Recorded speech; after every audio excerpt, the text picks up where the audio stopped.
Turning 80 is a milestone few people imagine vividly when they're young. Back in your 30s, 40s, or even 60s, the number 80 feels like it belongs to another world, the realm of grandparents, rocking chairs, and fuzzy blankets. And yet, one day, you wake up and realize you are in that world.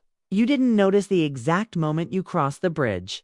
But here you are, 80 years old, with a lifetime of memories behind you. For some, 80 feels like a badge of honor, a proof that you've survived wars, heartbreaks, technological revolutions, and endless fashion trends. For others, it's a reminder that the body and mind are no longer the same eager companions they once were.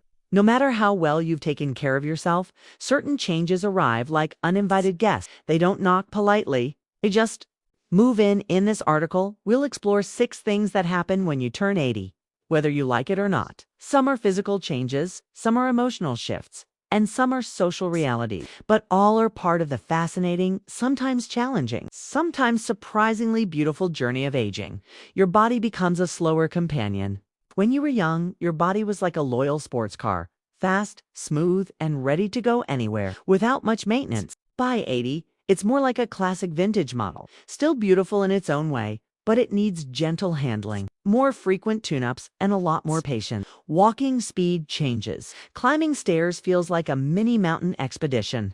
You might catch yourself holding onto railings, something you never imagined needing. Tasks like getting out of bed or rising from a chair require a moment of planning. Even if you've been active all your life, the natural loss of muscle mass shows up. Lifting groceries, gardening, or even opening jars might feel more challenging. And those aches, they have a knack for appearing in places you never even thought about before. Falls become a real risk, not because you're clumsy, but because your balance sensors in the inner ear and your reflexes aren't as sharp. You start looking at uneven pavements like potential enemies. Still, there's a quiet wisdom here. You become more mindful of how you move. Every step is taken with care, every gesture with intention. The pace may slow, but the grace can grow. Your memory becomes selective. At 80, your brain is still a magnificent library.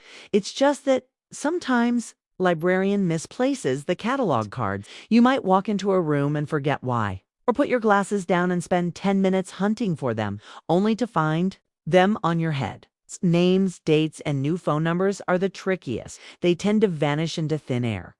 While short-term memory plays hide-and-seek, long-term memories often remain vivid. Childhood moments, your wedding day, the birth of your children, these are etched in crystal clarity. Sometimes, you'll surprise your family by recalling a detail from 50 years ago that no one else remembers.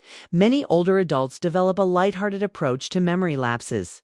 "I'm not forgetful," one 82-year-old man told me. "It's giving my brain time to sort through all the important files I've stored."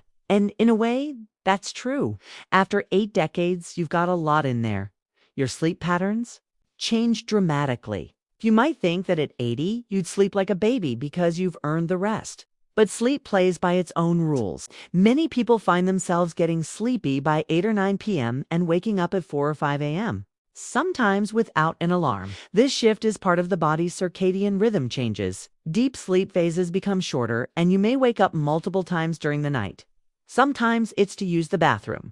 Other times it's just because your body decided the nap you took in the afternoon was enough. A short nap after lunch becomes almost irresistible. And while some younger people call it lazy, at 80 it's called listening to your body. Your social circle shrinks. By 80, you've lived long enough to see friends move away, lose touch, or pass on. This shrinking circle is one of the most emotional aspects of aging. It's not just about missing a weekly bridge partner or a neighbor to chat with. It's the ache of realizing you've outlived many people you loved. Funerals become more common than weddings.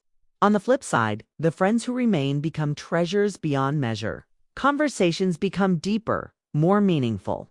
You stop wasting time on small talk and focus on what really matters. Believe it or not, new connections are still possible at 80.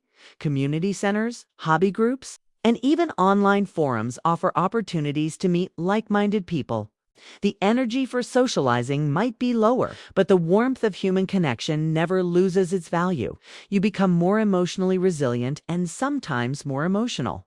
By the time you reach 80, you've survived storms that would have drowned. your younger self. There's a certain calmness that comes with this, a sense that you can handle almost anything. Traffic jams, spilled coffee, canceled plans. You shrugged. Life is too short to waste on irritations. Paradoxically, while you may worry less about petty things, you might cry more easily at moments of beauty or kindness. A grandchild's hug, a sunset, a piece of music. Your heart softens even as your mind toughens. You come to accept that not everything will be fixed, that some questions remain unanswered, and that's okay. This acceptance is one of aging's quiet gifts. You start thinking about legacy more than future plans. In your 20s, life is all about what you will do. At 80, it's more about what you have done and what will remain when you're gone. Many 80-year-olds feel a strong pull to pass on stories, lessons, and family history. You want the younger generations to know where they come from and to avoid the mistakes you made. Objects take on new meaning. You begin deciding which belongings to pass on, donate, or discard. Not out of sadness, but from a desire to make things easier for those who come after. Some approach this stage with fear, others with peace. Many describe it not as the end, but as a final chapter in a very long, interesting book. You think less about buying time and more about making the time left as rich and meaningful as possible. Turning 80 is not the end of the story. It's a new chapter with its own challenges and joys. The body may slow, memory may falter, and the social circle may shrink, but the heart can grow bigger, the soul deeper, and the wisdom richer. The 6 things we've discussed are part of the universal aging script, but how you respond to them is your personal choice. Some choose to fight every wrinkle and joint pain. Others choose to embrace them as badges of honor. Perhaps the real secret is to do both. Care for yourself, but also laugh at yourself. After all, life at 80 still holds surprises. You might discover a new hobby, make a new friend, or fall in love with the world all over again. And if you forget where you left your glasses in the process, well, that's just part of the adventure.